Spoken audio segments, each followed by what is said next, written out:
This video is about Chapter 2, the origin and evolution of Earth. In this chapter, we will read about the story of the origin, that is the formation of Earth, and evolution, that is how Earth evolved over time, meaning what were the physical changes that the Earth went through. Now, the origin of Earth has two theories, basically the early and modern theories. I've made separate videos on both the theories. I'll be posting the link in the description, as well as you can click on the link here on the screen. So watch that video and you will understand these theories well. The expansion of universe means increase in space between the galaxies. Always remember this order. A universe consists of more than one galaxy, and one galaxy consists of moons, asteroids, planets, and stars.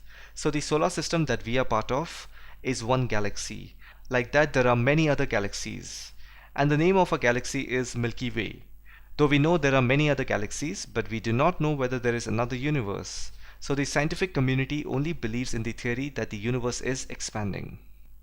Now we will read about how the stars were formed. Now the formation of stars is believed to have taken place some 5 to 6 billion years ago. Earth is believed to be 4.6 billion years old, so clearly stars were there before the planets. Previously, we spoke about how matter and energy were scattered in the universe due to the big explosion of the singular atom. One thing to know is that the matter and energy were uneven, meaning there were differences in the densities in every matter.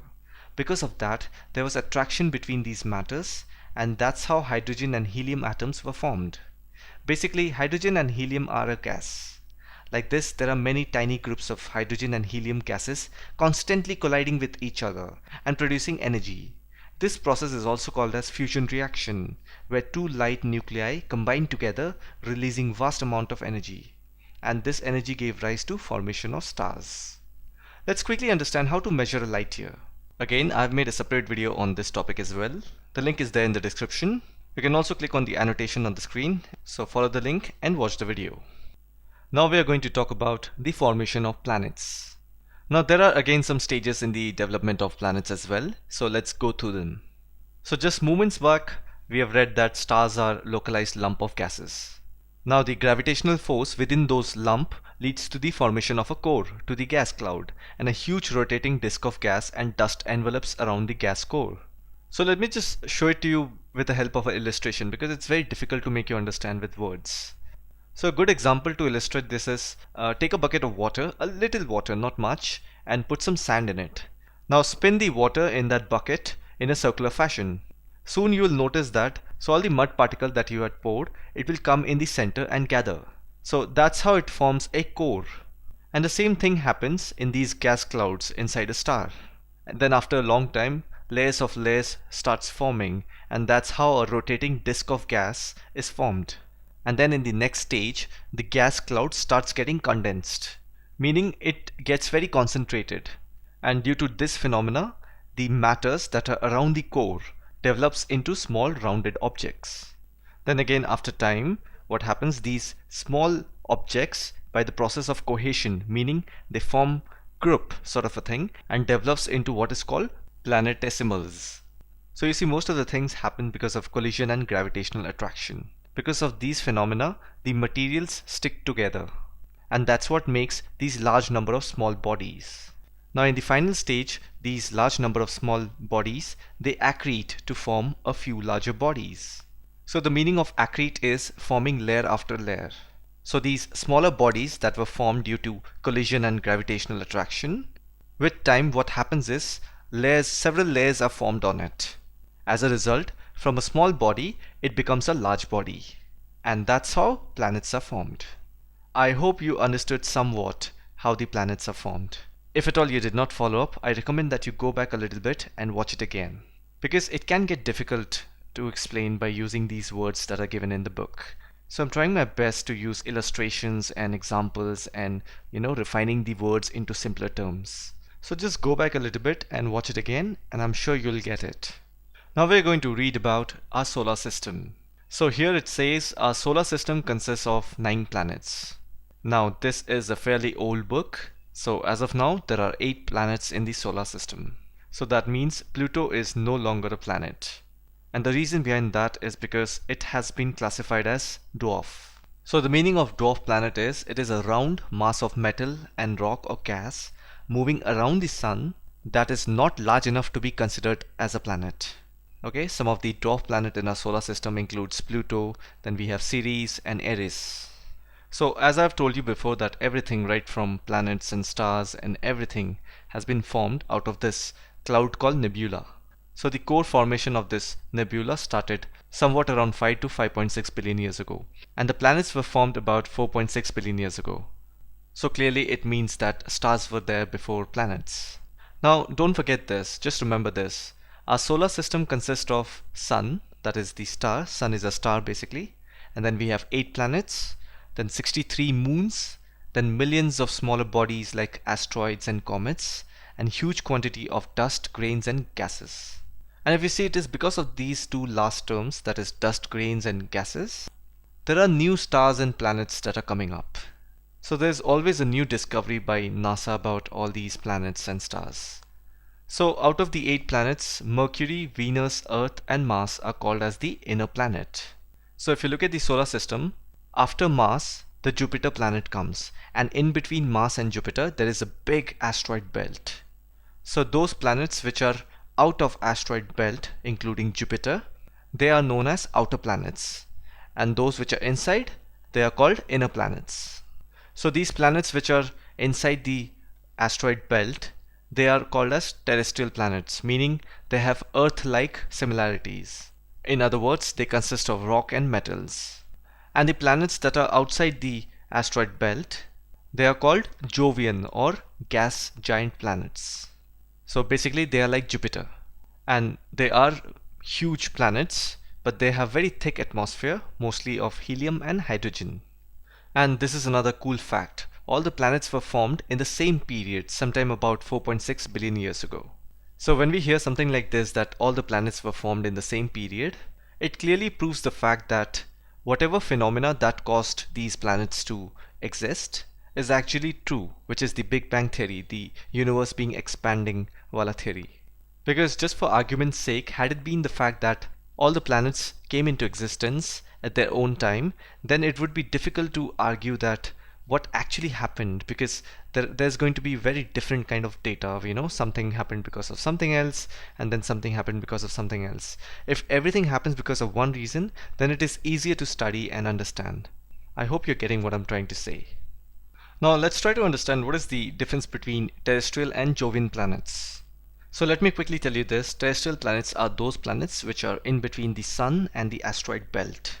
And the ones that are outside the asteroid belt, they are known as Jovian planets or outer planets. So as we know that most of the terrestrial planets are full of rock and metal. So that means it has very less gas and dust. And if you look at the Jovian planets, they have a lot of gas present, dust and gas present. So the theory goes like this. Newton realized that the reason the planets orbit around the Sun is related to why objects fall to Earth when we drop them. The Sun's gravity pulls on the planets, just as Earth's gravity pulls down anything that is not held up by some other force and keeps you and me on the ground. So heavier the objects produce a bigger gravitational pull than lighter ones. So as the heavyweight in our solar system, the Sun is the strongest gravitational pull. Now with this theory, you know that the terrestrial planets which are between the Sun and asteroid belt, they are nearer to the Sun. And because of that, they exert a lot of gravitational pull. And because they are nearer to the Sun, meaning the heat of the Sun blew away all the gases and dust. But then the Jovian planets which are outside the asteroid belt, they are far away from the Sun. So the solar winds were not that intense. That's why these planets still have a lot of gas and dust particles. So that's the reason between the inner planets and the outer planets, or in other words, the terrestrial planets and the Jovian planets. Now we're going to talk about the Moon. Moon is the only natural satellite of the Earth, meaning Moon just revolves around the Earth. Now there is a theory behind how the Moon was formed. So if you see, a lot of the time we are reading about theories in this chapter. So this chapter is full of theories. So let's understand the theory behind the Moon as well. So in 1838, Sir George Darwin, he suggested that the Earth and the Moon, they were combined. Okay, they were joined together like a dumbbell shaped. So if you've seen a dumbbell, it looks like this. Now what happened was it eventually broke, and the material that was forming the Moon, it got separated from the Earth. And to support this theory, Darwin went on to say that if you look at the depression in the Pacific Ocean, so Pacific Ocean is the largest ocean and the deepest ocean. So the depression that occupies the Pacific Ocean, that depression is due to the separation of the moon object from the Earth. So this is the theory of George Darwin. Now the present scientists, they do not accept this theory. What we now believe is that the formation of moon as a satellite of Earth is an outcome of giant impact. Now this theory has another name which is called the Big Splat. Now big splat means big splash, a giant impact. Now what this theory says is there was an object of the size of Mars. So that object, that body, it collided into the Earth sometime shortly after the Earth was formed. So when two objects collide, there are these debris. So these portions of small blasted material, they continue to orbit around the Earth. And due to gravitational attraction and collision, these small particles eventually formed into the present moon. So this theory is now widely accepted about the origin of moon. Now we're going to read about the evolution of the Earth. So once upon a time, the planet Earth was a barren, rocky and hot object with a thin atmosphere of hydrogen and helium. And today when we see a picture of the Earth, it does not look like that. So obviously there must have been some events, some processes which has caused this change. So let's go ahead and understand what led to the evolution of life on the surface of the planet. So we know that all the celestial body were formed with a process called accretion, meaning a layer after layer after layer. That's how they became from small body to a large body. Similarly, Earth is no different. The Earth has a layered structure. So from the outermost end of the atmosphere to the center of the Earth, the material that exists is not uniform, meaning they are not same. So right from the outside of the Earth, as we go towards the interior of the Earth, the density increases. That's why we also know that there are 5 layers in atmosphere. And then we also know that the Earth's interior is divided into 4 parts. That is the crust, mantle, outer core and inner core. And that's why in geography we also have different disciplines to understand the Earth. We have the lithosphere, then we have the study of atmosphere, hydrosphere. So they have been nicely categorized in different subjects so that we can read about Earth in a much more better sense. Now we are going to read about lithosphere. When we hear the word lithosphere, it means the outer layer of the Earth consisting of crust and mantle. So initially the Earth was in a volatile state, meaning there was constant change taking place. Everything was going through rapid change, so all the particles that were involved in the creation of Earth, their densities were increasing as well. There was so much collision taking place and energy was increasing. As a result, temperature was also increasing rapidly. In chemistry, if you want to extract or refine any metal, you need to put the metal in a furnace where the temperature is extremely high. The idea is to turn the metal into a molten state so that the properties of the metal get separated. Similar thing happened here as well. When the temperature was so high, all the materials started getting separated depending on their densities.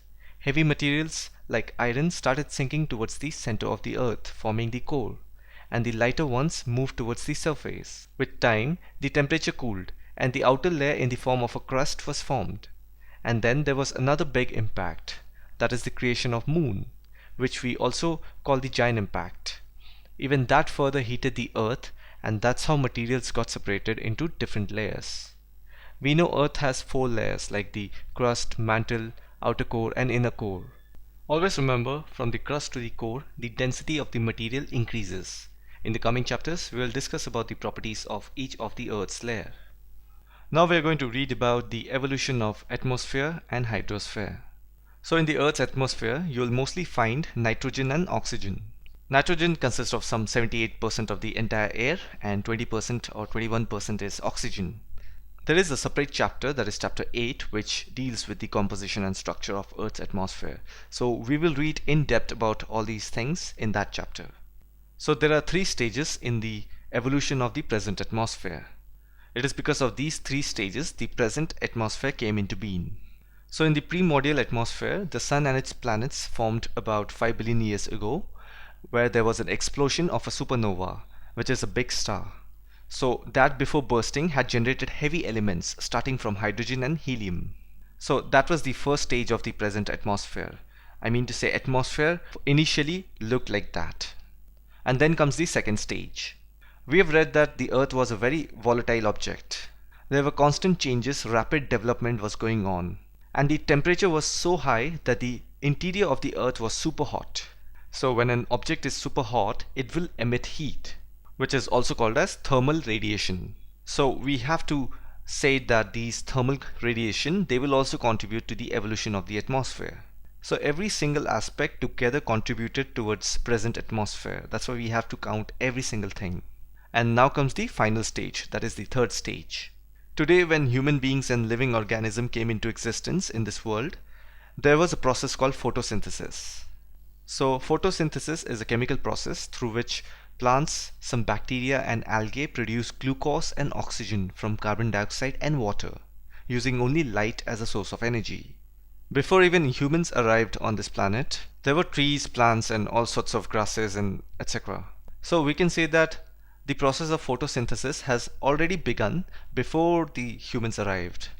And we know that plants take carbon dioxide and emits oxygen. So again, there is a emission of oxygen involved. And that is the final and the third stage of the composition of present atmosphere. Always remember the primordial atmosphere, which is the initial atmosphere when the earth was beginning to form. That atmosphere consisted only of hydrogen and helium. So that atmosphere went away, and the reason behind that is because it is not just earth, all the terrestrial planets. So we have spoken about what the terrestrial planets are. These are the planets that are in between Sun and the asteroid belt. So basically there are only 4 planets: Mercury, Venus, Earth and Mars. Now these planets, the terrestrial planets, since they are closer to the Sun, these planets received a lot of solar wind coming from the Sun. It stripped off the hydrogen and helium atmosphere. And that's why these planets don't look like the jovial planets, the planets which are outside the asteroid belt. And finally, when the Earth was cooling down, the gases and the water vapor, they were released from the interior of Earth. Now this thing is very easy to imagine. Whenever you're trying to boil water in an utensil at your place, you will see that if you put a cover on it, or if you put some kind of a plate on it, you will see that the plate will gather all the water vapor. So the similar thing happened when the Earth was cooling down, all the heat was released upward, and in the atmosphere the water vapor was collected. And that is how the present atmosphere started. The early atmosphere largely contained water vapor, nitrogen, carbon dioxide, methane, ammonia and very little of free oxygen. So the process through which the gases were outpoured from the interior is called degassing. Now you must be wondering that, okay, the gases were degassed, so how did it still continue to form water vapor? And the answer to that question is the continuous volcanic eruption. So volcanoes are like a ventilator of the earth. So from these ventilators, the inner core, the heated substance of the earth, starts pouring out. And again, if there is a substance which has a high temperature, there will be heat. And because of this continuous volcanic eruption, there was a lot of water vapor and gases generated. And as these water vapor were released, they started getting condensed. And then the carbon dioxide in the atmosphere got dissolved in rainwater, and the temperature further decreased, causing more condensation and rain. And then once rain started happening, the rainwater falling onto the surface got collected in the depression to give rise to oceans. And that's how the ocean bodies of the earth were formed. So these Earth's oceans were formed within 500 million years from the formation of the earth. Now that tells us that the oceans are as old as 4,000 million years. And then once the oceans were formed, life began to evolve. And if you notice, bacteria were among the first life forms to appear on Earth. And if you see, humidity is perfect for any bacterial growth. And humidity is formed due to heat and water. Hence, it is obvious that once the oceans were formed, quickly life began to evolve. And once life began to evolve, the process of photosynthesis also started. So for a very long time, life was confined to the oceans. That means there was no presence of life on a landform. It was only confined to ocean. Because ocean had the perfect combination of oxygen through the process of photosynthesis. And eventually this big ocean was saturated with oxygen. And after that, oxygen began to flood to the atmosphere. And that's how oxygen content started increasing in the atmosphere. Now comes the last topic of this chapter, the origin of life. Because once the earth was formed, it is necessary to know about the life on earth. Otherwise, the entire big picture is incomplete. That's why the origin and evolution of life is regarded as the last phase in the evolution of earth. So far, after reading all of this, we are clear about the fact that initially it was impossible to live on Earth because the conditions were not ideal. Earth was volatile, it was super hot, there was very little oxygen, so all these things were going on. Hence, the modern scientists, they think that the origin of life is due to the complex chemical reaction that generated complex organic molecules, and because of their assembly, we came into present. And this assembly of complex organic molecules is such that it duplicates themselves. It is just like amoeba, how it splits into two equal copies of itself. Similarly, this organic molecule, it started copying itself, and that got converted into inanimate matter, and that converted some matters which were lifeless, which had no sign of life, into living organism. So when you look at a rock, you'll find fossils in it. Fossils are the dead decay of animals and plant organism. Hence, when we look at a rock, the record of life that existed on this planet can be seen across different periods. So when you look at blue algae, which is found in lakes and water bodies, and if you look at the microscopic structure closely, you will find that these formations are present in rocks that are much older and are some 300,000 million years ago. And that is how we can assume that life began to evolve sometime 3,800 million years ago. And if you want to know how a unicellular bacteria turned into a modern man, then you have to look at this geological time scale. So this geological time scale shows some life major events. And it is very fascinating to see how this thing happened. It is almost like a magic, but there's a huge, deep science involved. And that is why it makes geography interesting. I'm so fascinated to read all of this. Maybe I will make a separate short videos on these smaller concepts as to how human came into existence, how Earth was formed, how this ocean were formed, moon were formed, etc. Anyways, with this, we have come to an end of this chapter. And this chapter has been a real eye-opener till now for me. And it's so interesting and fascinating to read this. I hope you understood whatever that I told you. Though in between it was kind of difficult for me to comprehend because the words that were used, they were not very simple to be able to convert them into a real metaphor or a simpler example. I hope you found this video informative and let me know what you think about this. So as usual, question answers can be found on the website. So thanks for watching and I'll see you in the next one. If you enjoyed these videos and see a purpose behind watching them, please like the video and comment down below. Until then, catch you guys later and talk to you guys on the next one. Peace.